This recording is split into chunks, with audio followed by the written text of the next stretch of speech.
Why did you decide to run for this office? Well, I've been lucky enough and very humbled to have served as county commissioner every year, with the exception of 2 since 1995 to present.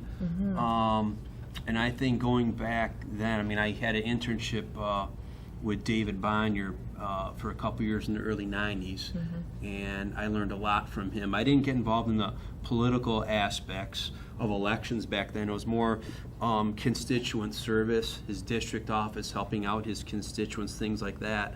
And that was probably the most important thing I had ever done in my life. You know, prior to that, I was a pizza man at Domino's Pizza, you know, and going to school also. So yeah, and you know, what keeps me going and keeps me running for this is I really enjoy people. I enjoy serving, and you want to make sure that fairness and integrity are part of the system when you're in office. Because, you know, I've been doing this for a while, and I've seen the changes in attitude and body language of constituents over the years. And people now are more concerned, you know, their standard of living has gone down. Their incomes have been flat. Education is 300% higher now for a 4-year university than when I went to school. Healthcare costs are a lot, you know. So I think really when you get older and have a family and have a child, you think about those things a lot more. And that's a really big concern of mine. I know county government, that's more of a national type of thing, but that keeps me motivated in terms of what I can do as a county commissioner to ensure that those things are in place to help out working people. Right. That's a very close relationship to the citizens of the county, isn't it? Sure, absolutely, absolutely. Yeah. So what are your you've kind of touched on this, qualifications for this office. Well, I have a degree in economics from Michigan State, master's in business at Wayne. Like I said, I've been a commissioner for a number of years and been very grateful for that, to serve. I also am a small business owner in Sterling Heights for the last 15 years.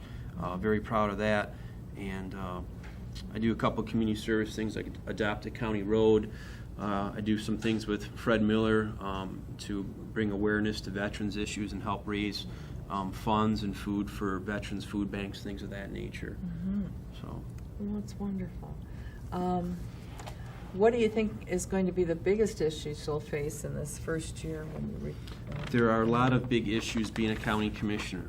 One thing that Mike Noddy said, obviously roads, infrastructure, and water quality, that's a big thing. That affects everybody at every level of government. That's probably something more obviously at the state level to deal with. But what I would say is the most basic function of public service at any level, whether it's at the school level, county level, state representative level, congressional level, is really the money coming in and the money going out. It's the balancing of the budget. And that exists in our household income. In my church, we had some issues in our church a couple years with the budget, and we had to balance it.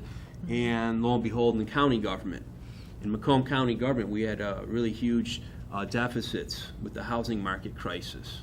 And we had to cut a lot of money we had to cut. We had to increase the tax rate minimally for residents. We asked everyone to basically share into that. You know, county employees didn't accept the raise and got some pay cuts, things like that. So that's been the most difficult thing I've seen in 20 years as a county commissioner. I mean, it's easy to govern when times are good and you have the money coming in, you know. But when it gets tough and your budget is off balance like that and you have deficits, that's very stressful.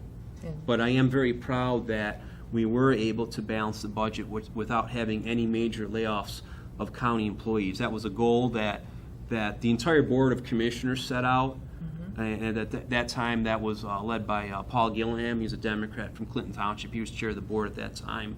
So it's one thing that I was very proud of, that we were able to do that without any major layoffs.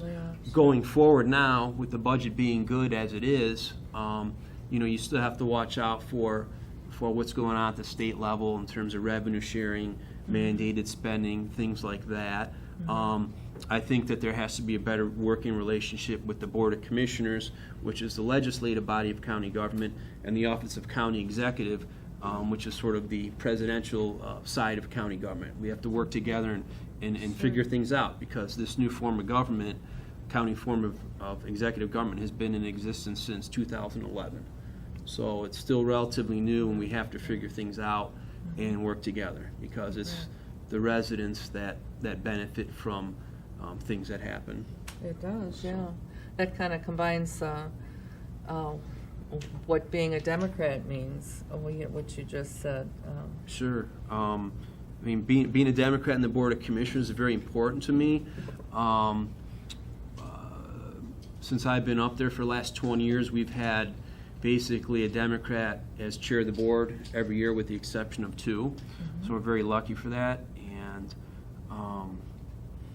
I've always supported things to help out working families. Sure. In Macomb County, labor harmony agreements through county government to ensure that contracts in county construction projects are done by union groups. Workers, Union workers, things like that. And it's unfortunate because of all the pressure we have at the state level and the laws that are changed at the state level by the Republicans that hinder working people, you know. Yes, they do. So that's very hard to deal with, and that's very frustrating, you know. And I hear that at the doors.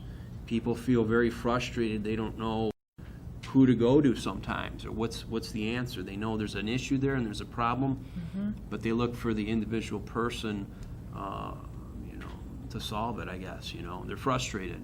They're No very no question, Yeah. you know. On the other side too, just to mention, because Mike Cnty mentioned roads as an issue. I've been doing this for a long time, and I've never heard any voter tell me I'd be willing to pay more in taxes for a particular project, with the exception of roads. Over the last 4 or 5 years, I've heard voters at the doors tell me I will be willing to pay more in taxes because my car, you know, I busted up my car at a pothole and it costed me $400 or $2,000 to fix. So that's kind of interesting. It is interesting that you're hearing that. Yeah. So that would be one of the ways you would apply the democratic principles to the new position. Sure, sure. You're listening to what they want door to door. Well, you're doing the right thing. You need to do the right thing. And it's frustrating for me as a public official, and I think also the residents, they're frustrated when things can be solved. It's not that very difficult. It's not rocket science to find out what the problem is and how to go about and solve it. And they're frustrated with a lot of special interests, especially at the Lansing level, that prevents solutions to be put in place. You know, that could be done. That could be done. It's not that hard, you know. So, you know, being a Democrat, I'm a fighter. You know, I believe in that, of not giving up. My father's an immigrant. He came to this country in the late 60s. He worked 35 years as an electrician at Chrysler. My mother was a nurse, LPN nurse, and I learned a lot of things from my parents, you know. Sure. So. Yeah. Thank you so much. Thank you. Is there any questions by anybody at all? I don't know. No. Thanks for having me. You did a Pat. great Thanks. job. Thank you.